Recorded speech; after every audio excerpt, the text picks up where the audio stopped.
Current અફેર્સના પ્રશ્નોનું વિગતવાર જે છે સોલ્યુશન કર્યું છે. હવે આગળ કરંટ બી તો કરવાનું જ છે. તો કરંટને આપણે એ સમજવાનું છે કે સૌથી વધારે કરંટ કયા ટોપિકમાંથી આવી રહ્યું છે, અને એ ટોપિક વર્ષોથી સેમ છે સર. 20 પ્રશ્નો સરકારી કાર્યક્રમોના છે સર.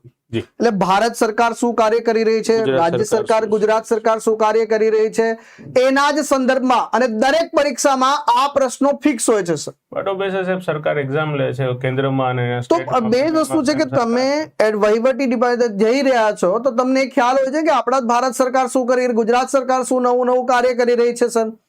કે ગુજરાત સરકારે જે છે સ્ટારલિંક સાથે જે છે કરાર કર્યો નેટવર્ક વધારવા માટે જે છે, તો સાહેબ એ ગુજરાત સરકારનો કાર્યક્રમ છે. બટ ઓબ્વિયસ છે તો સાહેબ સરકારનું કાર્ય જે છે તમને એક્ઝામના માધ્યમથી પણ જોવા મળવાનું જ છે સાહેબ. હા, બધું જ કરવું પડે સાહેબ. મેં એટલા માટે જે છે છોકરાઓને સમજ પડે, ખોટા ગેરમાર્ગે ન દોરાવ.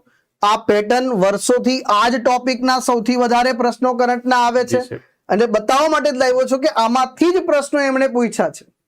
એટલે કરંટ અફેર્સ ભણવાનો રસ્તો સાચો રાખજો. આની અંતર્ગત સાહેબ બજેટમાંથી 5 પ્રશ્નો પૂછી લીધા ગુજરાત નજીક જ હતું, તાજું હતું સાહેબ, અને એમાં કીધું ઇકોનોમી હતું એટલે સૌથી વધારે બજેટના પ્રશ્નો પૂછાયા. હવે થશે શું, કોન્સ્ટેબલના વિદ્યાર્થી મિત્રો ગાંડા થઈને બજેટની પાછળ પડી જશે.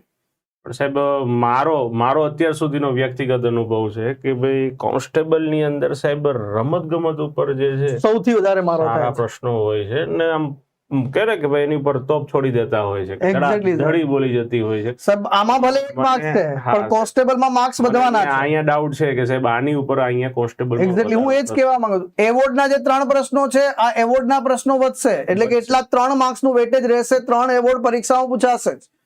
પછી કવાયત છે, સાયન્સ છે, સુપ્રીમ કોર્ટનો ઐતિહાસિક ચુકાદો. સાહેબ કોઈ પણ હકીકતમાં જે છે ને સુપ્રીમ કોર્ટનો લેન્ડમાર્ક ચુકાદા વર્ષોથી પૂછાય છે. સિસ્ટમનો ભાગ સાહેબ કેશવાનંદ ભારતી કેસ વર્ષોથી પૂછાય છે. જી, સુપ્રીમ કોર્ટે હમણાં નવો ઐતિહાસિક ચુકાદો આપ્યો તો હવે વર્ષો સુધી પૂછાશે. હા, એ તો ચાલતું જ. અત્યારે કદાચ કરંટના ભાગરૂપે આવે, કાલ સવારે બંધારણના ભાગરૂપે બોલી, કાલે બંધારણ. હવે કાલે શું થશે સાહેબ, કાલે પેપરમાં આવશે તો બધા એમ કહેશે બંધારણનો પ્રશ્ન છે. આજે બધા એમ કહી રહ્યા છે કે કરંટનો પ્રશ્ન છે. તો આ નાની મોટી બાબતો છે, ખાસ ધ્યાન રાખી લેજો. આ કરંટનું ડિટેલ એનાલિસિસ છે. 37 પ્રશ્નો કઈ જગ્યાએથી આવ્યા સાહેબ? ભારત ટેક્સી લોન્ચ કરી સર. જી સર. આ ભારત ટેક્સી લોન્ચ કરી કોણે? આપણા દેશના ગૃહમંત્રીએ લોન્ચ કરી છે. એ ભારત સરકારની યોજનાનો, ભારત સરકારના કાર્યક્રમોનો જે છે ભાગ હતો સાહેબ, એના અંતર્ગત લોન્ચ કરવામાં આવી. તો આ ધ્યાન રાખી લેજો. અત્યારે બી કહું છું, હજી બી સાહેબ આપણે હાજર છીએ. કોન્સ્ટેબલનું પેપર પછી પાછા ભેગા થશું. ફરીથી વેટેજ સરકારી કાર્યક્રમ અને યોજના, એટલે ભારત સરકાર અને ગુજરાત સરકારના સંદર્ભમાં, એટલે ભારત સરકાર શું કરી રહી છે, ગુજરાત સરકાર શું કાર્ય કરી રહી છે, એના સંદર્ભમાં પ્રશ્ન હશે. આ વેટેજ હંમેશા હાઈ રહે છે, કોઈ પણ પરીક્ષા હોય છે. એટલે કહેવાનો અર્થ આ છે.